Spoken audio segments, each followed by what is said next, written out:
already because they couldn't be here. So welcome to Estate Planning Basics with Jennifer Sawday. She is a super lawyer. So we're really happy to have her here, and we're lucky to have her here. These are basics that everyone should know, and unfortunately not everyone knows. So I'm really happy that you're here, and I'll let you take it away. Wait, let me, okay, no, let me. Hi, thank you for having me. So let's get started. So let's go to the chart where it talks about the 4 key documents. It's chart number 3, I think. Number 4. Okay. So let's. Do you want to go to chart number 4? This one? Oh, okay. Okay. So this chart here talks about what estate planning is and the 4 key documents that you need. Everyone who owns a home needs a trust, and then you need a pour-over will, a durable power of attorney, and an advanced healthcare directive. I have slides to talk about each one, but let's look at number 3 and number 4 first. Okay. Number 3 says, sorry. My finger got a little happy. Sorry about that. Number 3 says that it's called a durable power of attorney. If you are alive but not well, something bad has happened, you get hit by a truck, and you find yourself in the hospital, you need a document for the right person to come in to take your purse, take your phone, and to take care of your bills when you are alive but not well, but you get better. That's what the power of attorney does. It's like putting on a seatbelt. You name someone just in case something happens. You put on your seatbelt, or the smoke alarm in your home is there just in case something bad happens. So everyone needs one of those the minute they turn 18. When you also find yourself in the hospital, you're alive but not well, and someone needs to make a medical decision for you. You're in surgery, you're badly injured, something has happened. Then you put together the advanced healthcare directive is to document where you name someone to make medical decisions for you. These 2 documents, when we talk about the power of attorney and the healthcare directive, are easy. Everyone needs them. An attorney can prepare them for you, or you can find samples online, and they're easy to do. They need to be notarized, they need to be signed, you need to have them when you're alive and well, and you can argue with me. So you can listen to the webinar, participate on Zoom, and hit all these buttons. That means that you have capacity and need to get it done now. The other 2 documents, when we talk about the trust and the will, are documents about what happens when you pass away.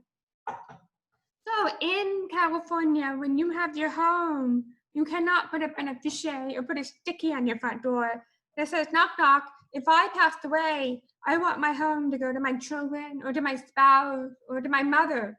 You cannot name a beneficiary for your home. You just can't.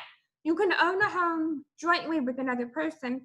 And if you 2 own it together as joint tenants, when one person dies, the survivor will get the property. But if one person owns a home and that person has died, that home will go through probate. And I will talk in another chart, and we'll get to that, why probate is bad, expensive, and why you should take the steps to avoid probate. When you put things in a trust, you're also saying who's going to be in charge and how the money gets distributed. So in my case, my husband and I have 2 daughters, and they're 11 and 15. So if something bad happens to us both, we want all of our money to be set aside for the 2 girls. We want a trust for Gracie, and we want a trust for Haley. And so let's say I have $1 million between the value of my home, life insurance, and other money in the bank. I want $500,000 to be for Haley and $500,000 to be for Gracie. And that's only if we both pass away. I have named someone to be the successor trustee, and then I have said in my trust that whoever's in charge of that money should pay for whatever is needed for them, for health, education, support, and maintenance. Can pay for trumpet lessons, can pay for dance, can pay for college, buy them a car, do whatever's necessary. When my daughters hit the age of 25, they get a checkbook of whatever's left. So all of this is done without having to go to court. So a lot of young families will have a trust set up in case something bad happens to mom and dad. So that's why we set up a trust, is to avoid probate. And then when we set up a trust, we also draft what's called a pour-over will. And this is a document that does 2 things in California. A pour-over will is where you nominate guardians.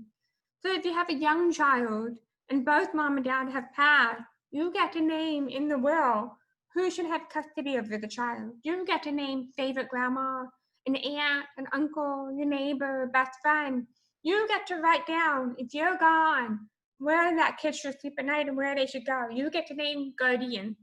And then the will also says, if you're in the middle of a transaction, you're buying a house in Palm Springs, you've inherited some money, you won the lottery, something more has come in, then the power of the will takes the asset. If you died before you had a chance to put it in the trust, the poor overwear takes it, and it's like a cup of water or something, and you take it and it just pours back into your trust. It functions as a backup. So when we set up an estate plan, usually someone's over the age of 18, they own a home, and they have young children that they want to take care of. If someone does not own a home or have a co-op or property, maybe they don't need a trust. Maybe they just need a will, power of attorney, and a healthcare directive. But what I want to get you the sense is that even if you understand what estate planning is, it's not anything more than these 4 documents. It's pretty easy to understand. Okay, let's go to the next chart. Okay, so remember, the trust avoids probate. So if you set up a trust and you put everything in it, so like my bank statements, my account is Citibank. When I get the bank statement every month, it says it's owned by the Sawday family trust. So that means if I pass away, my successor trustee can grab that bank account and manage the money for my kids without having to go through probate. And then again, the power of a will is just a backup. So most people, when they set up a trust and they put everything in it, and the bank accounts have beneficiaries or it's in the trust, then we take the will and we throw it away. We don't need it. It's not needed. It's there as a backup. Okay, let's go to the next chart. And then these are the 2 documents about taking care of you. So I hear a lot of people objecting, oh, I don't care what happens when I die. I don't care where everything goes. I have no kids, and my whoever doesn't help me at all. So that's fine. I don't care either what happens, right? But what happens is if you're alive but not well, you get hit by a truck, you get into a car accident, you get COVID, something happens, right? And you find yourself in the hospital and your eyeballs are working, but you can't speak because you're injured and you're there.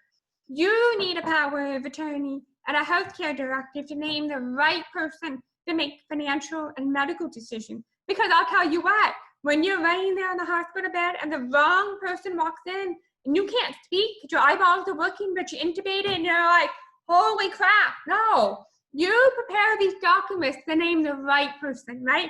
And the thing is, you all know who that is, right? You know if it's your husband, your favorite child, your stepchild, your niece, your best friend. You already know who should and should not come in, right?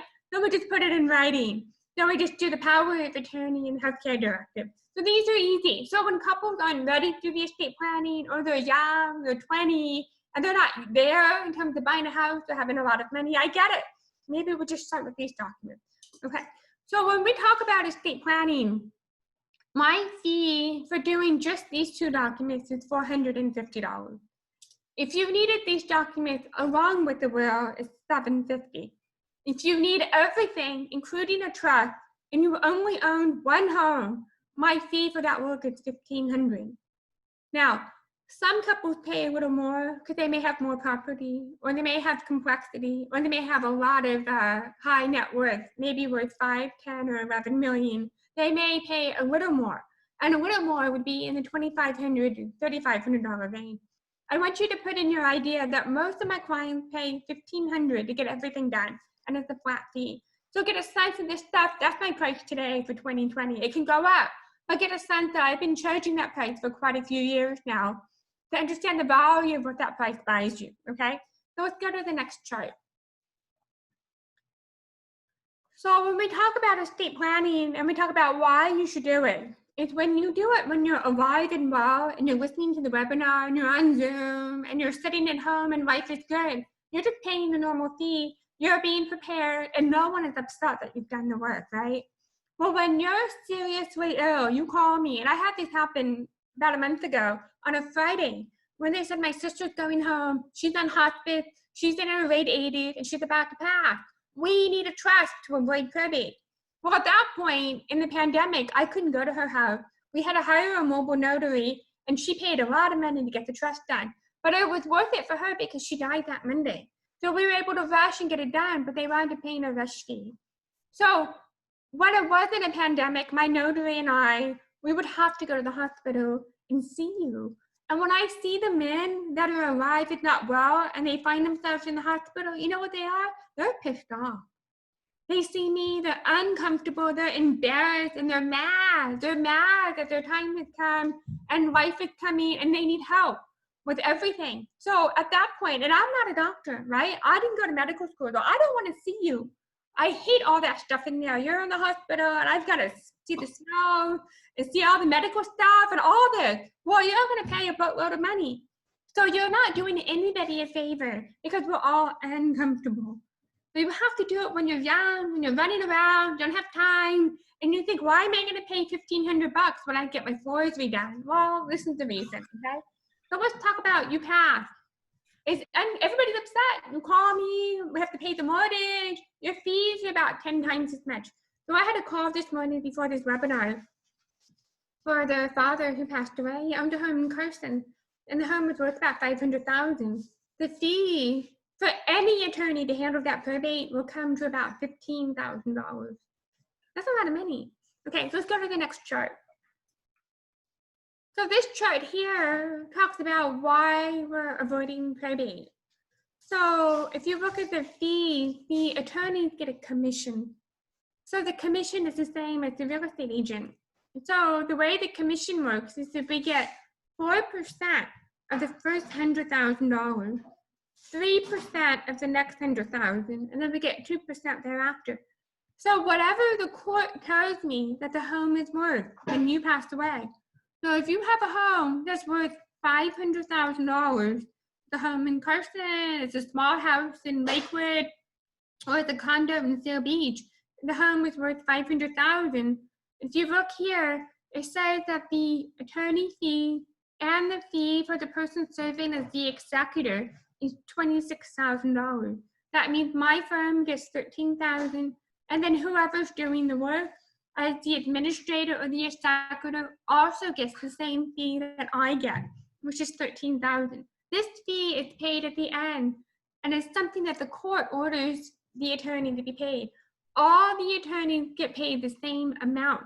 So you do not have to shop, oh, well, you do it cheaper. It doesn't work that way. We all get paid the same at the end of the day in a probate. You just work with whoever you like and who can get the work. But let me tell you something. There's a difference between fees and costs. When I open probate, I have to pay a filing fee. It's $465 for me to open it. When I'm ready to close the probate, it's another $465. And then I have to pay all the other fees in between. Most probates, the clients pay around $3,500 in costs, plus the $26,000 in fees. So we set up a trust to avoid all of this. So earlier this morning, in between the calls, I had a client come in today in the office. I was in there at 9 o'clock to meet with her. Her mother died, and she inherited her mother's home.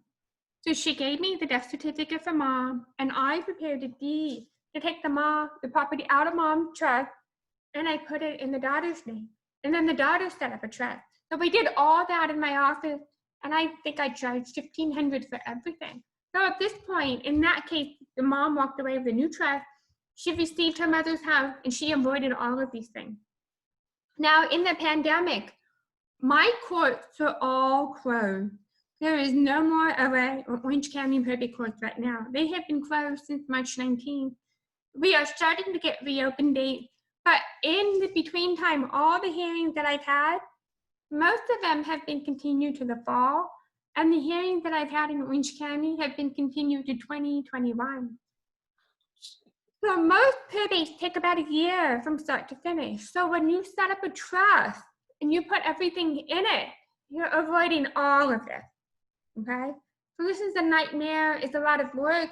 And so when someone calls me and says, oh, I need to open probate, it's the same thing for Jane. When she gets a call and says, oh, I want to list my father's house in Sawday, Manhattan Beach. Guess what? She's having a good day. Guess what happens when I sign up a probate? I'm having a good day because I can see the money coming. You never want your attorney to have a good day, ever. You want to avoid it. So my job for you is that when you come to see me and you're alive and well, I have to do, but that's what the state bar wants me to do. I have to do what's best for you. I can't make as much money as possible. I have to set up a trust. So if you come to me and say, Jennifer, what do? I have a family, I have a home, I want to avoid probate. How do I do that? This is how you do it. You set up a trust, and then you set up the will, the power of attorney, and the healthcare directive. And the whole reason why you do it is you get to name your beneficiary, you get to name who's going to be in charge, and you get to avoid having to go to court. So in the will that I talked about earlier with the phone call, that man had a will, and he wrote, I have 7 children, and he did it in 1994, and he didn't like one of them. He had a son that was a good for nothing. So he said in his will, if I die in the equal shares to my 6th, and my son marries to get nothing. That's why you put things in writing. Now, had that man had a trust, then they would be able to sell the property right away and issue checks to all of the beneficiaries. But there was no trust, so we're going to court. Okay, so it's unfortunate. So everyone, at the end of the day, and you don't know when that will be for you, you need to set up an estate plan. And the reason is you get to be in control of who gets what, and then we want to avoid probate. So when I was in my 20s, my mother died, and then my father died a couple years later. And when my dad died, he was only 54. And I wasn't done yet with law school. I did not know enough back then to say, Dad, set up a trust. I didn't know. I had no idea. And I'm sure had I told him, he would have done it, but he didn't know. And there was no reason why he didn't know. He just didn't. So I wound up going through probate and paying these kinds of fees myself. So that's why I spend a lot of time educating and explaining and telling you what it's like. I'm happy to get a probate. Jane's happy to get a listing, but we don't want that. That's not the best thing for you. We have to understand in California that this is a racket. And so that's why. Okay, so let's go to the next chart. Okay, so when we talk about estate planning, sometimes other things come up. And sometimes people have a lot of money, and we do estate planning to avoid having to pay an estate tax. So first, the state of California does not have an estate or a death tax right now. It could change, but we don't have one. So if you pass away in the state of California and you're a California resident, whatever money you have and wherever it's going, there's no tax. There is a federal estate tax, and that tax, whether or not you voted for Trump, is a large number. So if you die this year or going forward and you have more than 11 million in the bank, then your estate may have to pay a tax. And that's for married couples, you double that number. If you have less than 11 million in the bank, then there's going to be no tax, okay? But you need to keep an eye out. The federal estate tax is set to come back down in 2026. So if we get a new president or something happens and Congress changes the law, or this law doesn't get changed, it's supposed to revert back, and it's going to be back to 5 million per person. So if you have a higher net worth, you have a high property value in your estate, it's going to be worth more than 5 million, then we should talk to the attorney about doing some estate tax planning. And we set up a trust that's slightly different. The trust would be considered an A-B trust. But it's only married couples that can take advantage of that. But that's what it comes up. Now, we also have people that ask questions about gifts. Can I give money? Yes, you can give $15,000 per person per year to as many people as you want. So we have 7 participants in this video, right? So if I had enough money, I could write a check for each of you for $15,000. And then I can write a check also to your spouses for $15,000. And I can write a check to your children for $15,000, right? For all of those checks, I can write as many as I want. As long as I stay under that number, I don't have to report it.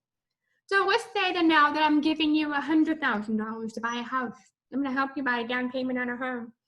If I make that gift to you, I have to report it to the government on my tax return. It's called a 709 form.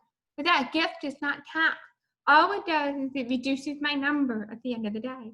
So if I pass away and the estate tax exemption amount is $11,580,000 this year, and I've given you $100,000 in my lifetime, then I get to exempt $11,480,000. It just chips away at that number. Okay, so there's something to talk about with the attorneys and your CPAs about taxes and things like that. Okay, let's go to the next chart.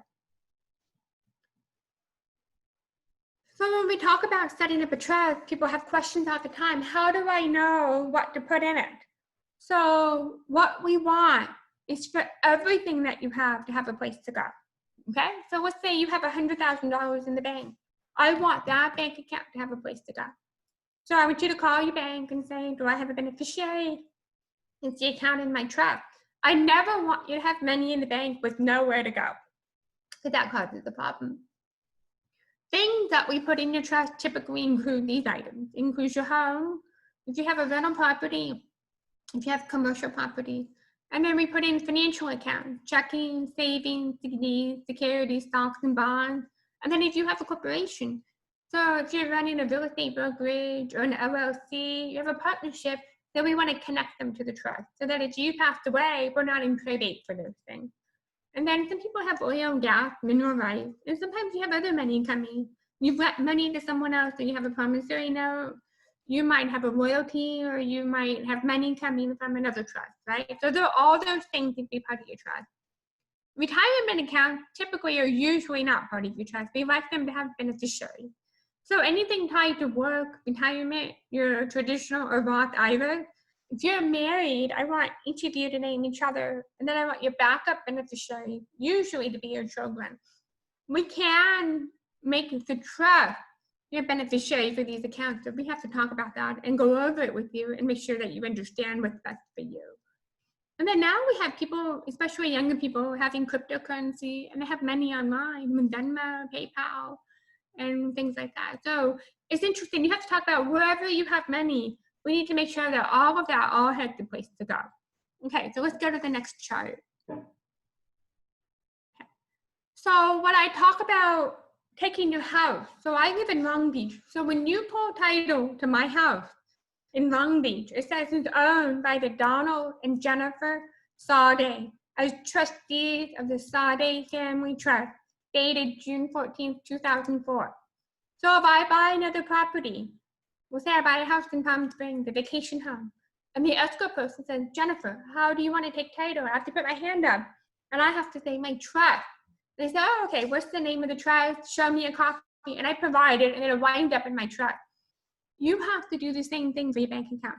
So if you tell me that you have an account at Farmers and Merchant Bank, and you have an account at Capital One, and you have an account at Bank of America, if you have set up a trust, you have to go to the bank, and you have to tell the bank, I would like the trust to become the owner of the account, so that when the bank statement comes every month or every quarter, it says PR or trust or Sawday trust, you know the trust owns that account. So that if you pass away, the successor trustee grabs that account, puts it in the funnel, and distributes it to the beneficiaries, okay? Some banks say, oh my gosh, you want to make the trust the owner of the account? I don't know how to do that. I've only been here for a month. And they say it's not possible. At that point, you say, can I make the trust my payable on death beneficiary? You usually can. So you just go to Capital One or E-Trade or wherever you have money, and you make the trust the beneficiary. So you can do that for life insurance and things like that. Now, if you don't make the trust the owner or the trust the beneficiary, we still want that account to have a place to go. So you can name individuals. So let's say I have a favorite niece, and I'm worried about her needing money later, but I've got my 2 daughters. I can set up a bank account or segregate one of my bank accounts, and I can make her the payable on death beneficiary. If I do that and something happens to me, then she can take my death certificate, go to the bank, and then the bank will give her the check, and she puts that in her pocket and she goes home. It's not part of the trust. It doesn't go to my kids. It doesn't do anything. So that's how you name payable on death beneficiary. So what I don't want is for all of you out there to have money in the bank. 25,000, 50,000, 150,000. You need to call your banks. I can't do it. I'm not on the account. And you need to ask your banker, if I die, where does this account go? If you have a trust, put it in the trust or make the trust the beneficiary. Talk to your attorney or work with someone to make sure it's the right thing to do. And if you don't have much money in it, let's say it's 5,000, then you can name your kid. But if you have 3 kids and you name your kid as the beneficiary, they put that in their pocket and go home. They're not going to share. I have never seen a child, even if they're 40, 50, 60, 70, 80, share. Because once you name someone as the beneficiary, they put it in their pocket and they go home. Just know, if that's what you're doing, just know that's what you're doing, okay? Okay, so let's go to the next chart. Okay, so that's kind of all that I have for estate planning. So let's go back to chart number 4, I think, because I think that kind of summed up everything that I talked about.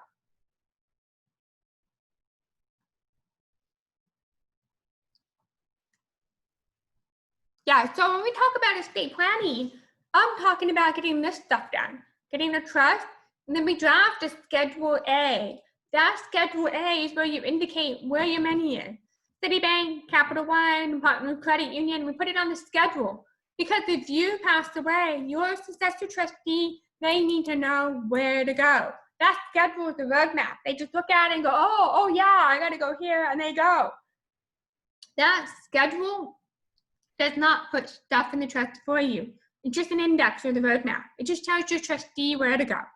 We set up the trust to avoid probate, name your beneficiary, name who should be in charge. The word that gets created is a backup. You're in the middle of buying property, you've inherited money, something coming in, and you passed away before you put it in the trust or name a beneficiary. Then the word takes it and puts it back in the trust. That's all that it does.